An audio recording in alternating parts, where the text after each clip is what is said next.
Hey, what's going on? This is Terror Talk. And I'm I'm Will. Hector. That's Hector, and I'm Will. Yeah. Hey, check it out. Yeah. So a lot of people ask me where I get this from. It's from one of our good friends, Chloe. Chloe's Shops of Horror. It's Chloe Shops of Horror on Instagram. And We're gonna post the link below. yeah, we'll post a link below. When he showed me this, I was like, "This is amazing." Yeah, and I it's was like, "I awesome. can't believe how it's hand drawn." It's hand drawn, and she's really talented. She doesn't just do xenomorphs or face huggers. She has like Pennywise. She has Freddy Krueger, like everything Michael horror related. Myers. Yeah, and she signs it, and I'm so glad to have one of these because I know like this person is gonna be famous one day, and I'm definitely gonna have some of this art. So if you're into art, specifically horror movie themed art, or if anything, she does commissions. Go on Instagram. Go on Instagram, follow her, and she has a Shopify shop as well where you can purchase a lot of these things. I wanted to give a shout out for a long time to her because she's super talented, and I'm really impressed with her work. She's a good friend of ours. Follow her on Instagram, and Terror Talk out. Yes, and again, it's quality art. Quality is fantastic. Everything's Look at perfect. the craftsmanship Yeah, on look this. at it. It's amazing. I don't know if you can see like it's hand drawn. Like it's ridiculous, and her prices are really good. But when you go on her Instagram, you'll see the other stuff that she Yeah. does, and from there you'll be like, "Oh yeah, this girl's serious." It's amazing. Go on her Instagram, check her out. Yeah. Buy some stuff because they're amazing stuff. It's amazing stuff. And we're not being paid by this. This is not like a paid sponsorship. She's just a friend of ours that we just super like her stuff. It's awesome. And on to our review. Yep.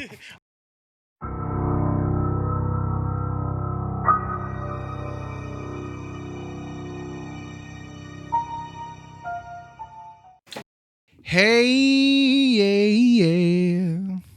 We're here to serenade you With with our sounds of Terror Talk. This is By Terror the Talk way- FM. I'm Will. I'm Hector. This and is this Terror is Talk. Terror Talk. And this is a couple cold ones with Hector and Will. No. What up? What's going on? We're here to give you our quick review about the new Nicolas Cage movie, Nicholas Hoult film, Renfield. It's a new horror comedy. It's really, really funny. Really, really good. I enjoyed it. I enjoyed it too. I had a good time watching it. It's really short though, right? Yeah, it was Yeah. short. I Short felt film. that. Here's my Like thing a about the movie. Clean 90 minutes. Like, Yeah, doesn't go yeah. over. It could have gone longer. I felt like it could have went a little bit more Yeah. deeper with some of the things I said, but it's not a very deep movie. I wanted to Awkwafina as well. explore more of Dracula's plan to take over the world. Yeah, no, it was like, Right? It it would was have like been a funny joke. how. Yeah. Yeah. But yeah, this movie was pretty much the story from Renfield's side. Yeah. We all It's- know Dracula's story. Right. You know Renfield. You know Renfield. We all But know this him. is Renfield with ninja powers when he eats bugs. He gets powers when he eats bugs. Yeah, this is Renfield's story of how he's in a very toxic relationship with Dracula, and it shows their murders that they commit over the years, coming to present day, where Renfield's like, you know what? I'm kind of sick of this relationship right now. Like, what about my needs? I have needs. Mm-hmm. I want to do my own thing. I'm tired of bringing you innocent victims. I'm tired of being at your every women calling. I want to do something for myself. And he finds it's him finding his place in the world, and trying to break that relationship that he has with Dracula. And I think he's tired. You could tell in the beginning very of the movie. tired, yeah. He's doing the same thing over and over. It's always about Dracula's needs, but what about Renfield's Mm-hmm. What about needs? Renfield's needs? And Renfield joins a support group of abusive relationships, Which is awesome too. It's great. They're great. All the people are great in Yeah. there. And he's trying to get a hold of his own life. He's trying to get his own life because his life is gone. Like his family, he had a baby. Yeah, and apparently that he left. Well, that it's not he his left. fault because he was Yeah. under the, Dracula's hypnosis, right? Well, not at first. You know, at That's first. true. Yeah, well, because he was trying to sell him the. He was trying to sell the he castle. was trying to do a real estate deal. Yeah. Yeah, he was trying to do a real estate deal, and he thought he was doing well for his family, as all fathers do. We all try to do the best for our family. But this was back then too. yeah. Like, he actually had to go on a horse and leave. Yeah, like we all So it want to do wasn't like- best. yeah. We want to do the best for our Yeah. family. We want to, we want to make money for our family. We want to set them up. So he thought he was doing something really well, but it turned out to be the detriment of his family. Yeah. And himself. He becomes familiar, enslaved to Dracula's every whim, and we focus on his character development and his storyline in present day. And apparently, bugs give him superpowers as like a ninja. But Don't question it. Don't question it. I always got that from the other films. Like even like you ever see Dracula Dead and Loving It? Dead with and Loving- with Liam- Leslie Nielsen. Yeah. yeah. Like you see Renfield eating the bugs. I think in Bram Stoker's Dracula too, like Yeah. it didn't show that he had super strength, No. but it did show that he's like Dracula, where he feeds off from the insects, from Right, smaller right. lives. Right. Do bugs have souls?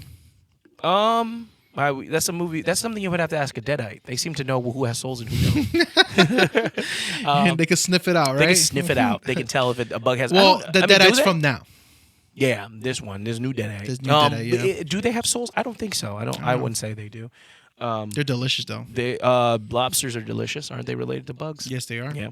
All right. Well, and Aquafina's in this movie as well. She's really good. I enjoyed her. I enjoyed her too. I find her sometimes a little bit annoying, but she was really good in this movie. Well, I think from her coming on from the movie scene in the beginning, she was pretty annoying. Mm-hmm. And I feel like as time goes, she's actually more tolerable. She's more tolerable, yeah. You know, actually, yeah. I'm a big fan of her. She plays a cop in a very corrupt New Orleans police department where everybody's under the thumb of these gangsters. They're called Lobos. The Lobos, yeah. And one of the head gangsters is actually super funny, the voice of Sonic, Ben Schwartz. That's him? Yeah, it's Ben Schwartz. I didn't know that. He's usually not a villain. He usually doesn't play villain. He's the son, right? Yeah, he does the voice of Sonic. He's playing a heavy in this movie. He's playing like a villain, like a straight up villain. He's all tattooed really up and stuff funny. like that. He's really good in this. Like I didn't know he's the voice for Sonic. He's the voice for Sonic. Damn. Yeah, I like when they take like unconventional looking people and make them heavies. You know what I mean? Like I like it when they make like characters like Ben Schwartz, who doesn't look intimidating at all, and they make them intimidating. I like. So he's pretty much like the spoiled son. Yeah, he's a spoiled son. He runs it though. Big time gang, but he's always messing it up. Like there was a scene that he's like throwing cocaine bags at the cops. Yeah, that was funny. And he still got away. Yeah, he did. He did. But they have such an influence over. They have such an influence over the city that he kind of can get away with whatever he wants. So he plays like the gangster that crosses paths with Renfield and Dracula to the point where it gets into this intertwined mix of gangsters and Dracula and power and Caesar power. It's all very confusing and not really fleshed out very well, but it's all very, very fun. Like it felt like a DC comic movie from 2004. I guess, yeah. Because when Renfield first stumbles upon, there's a scene where he stumbles upon some gangsters, right? And he has to get Dracula food. So he's like, I don't want to kill innocent people. Let me get these guys. Let me get these gangster guys that are doing bad things. With the which he hears from the girl, focus group. The focus group that was one of the abusive ex-boyfriend or abusive boyfriend. So he's like, I'll kill these guys instead. And he comes across a drug deal gone bad where these characters have stolen drugs from the Lobos family. Yeah. And the Lobos family send out what seems to be a villain from The Punisher, but with wasn't that crazy? Mask. And I was like, this guy rips tongues out. Yeah, he was like an executioner type character, but he looked straight out of a comic book movie. Yeah, or like one of those like a B-list character from Silent Hill. You know what I mean? Like a wannabe Silent Hill. Yeah, like wannabe Silent Hill character, but he's like seems like extraordinary, like in his strength and size. He's a big guy, looks like a butcher, with the mask on and stuff. It's all very fantastical, and it's just like at that point I was like, oh yeah, don't take this movie seriously. Like just go with the ride. Yeah. It's so fun. But you know what I enjoyed about the movie? The gore's good. The gore's good. It's CGI blood. Yeah. But it's funny, good gore. I think the CGI blood fits well with this movie because it's not to be taken seriously. It's exaggerated. It's exaggerated. Like even like where there's like two scenes that a lot of things happen at that bar. Yeah, I forgot what it was, but the bar very much looks like a bar out of the live action Scooby Doo movie. You know what I'm talking about? Yeah. Like very big face, very New Orleans, very exaggerated. A lot of lights, a lot of like showsmanship, a lot of like hyper stylized stuff. It's a pretty interesting movie. This director, the director that did this movie is Chris McKay. Okay. So he did the Batman Lego movie. Okay. That's why you can see a lot of its kinetic action, its kinetic like comedy, and its like eccentricness play out in the same way. I thought it was really good. It's a fun distraction. Do you have to run out and see this in the theater? Probably not. No, I would definitely recommend if you want to watch something and you just want to have fun. Watch it. It's definitely worth watching. It's fun. The best part of this film. And the standout, the one that steals the complete show, is Nicolas Cage's Dracula. I think he did a good job. Amazing. I like how in this Dracula, right? They start off on like old school, where the light's just zooming in on his eyes. They reshoot all of it. They reshoot the old. And then you see Renfield with the famous laugh, that kind of laugh for a little bit. And then they show how he is modern, and it's pretty cool. I enjoyed it. Yeah, they reshoot the old scenes from the old Dracula movie with Nicolas Cage in the black and white and everything like that. It's really cool. It's novel, but it's very fun. Nicolas Cage is going all out in this movie. He's just having a blast, like just going callbacks to other movies.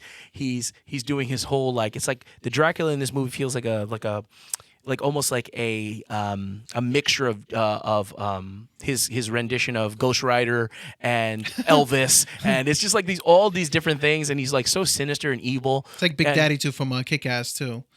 Yeah, because he had that Big point Daddy, where he was like, the way he talked. Yeah, the way he talks, his cadences, they go up and down with his inflection.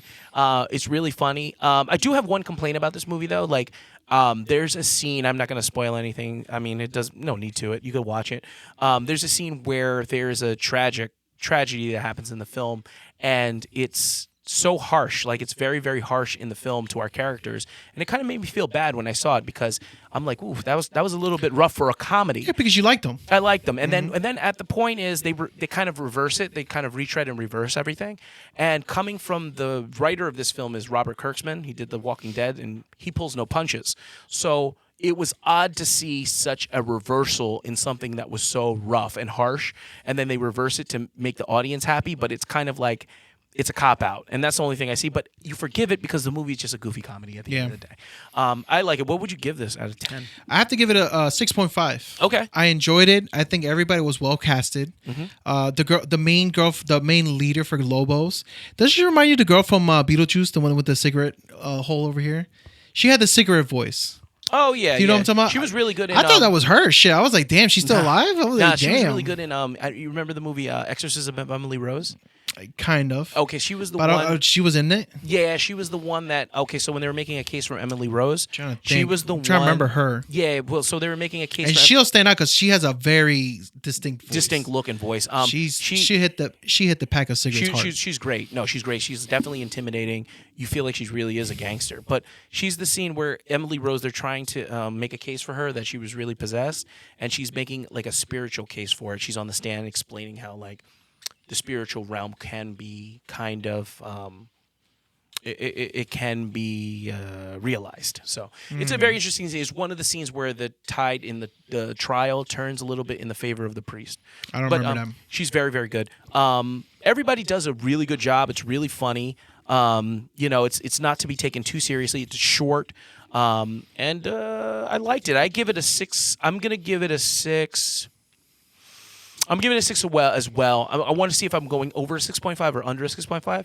I think it's a fun movie because it's fun. I think I'm going with a 6. I'm going to go with 6.3 out of 10.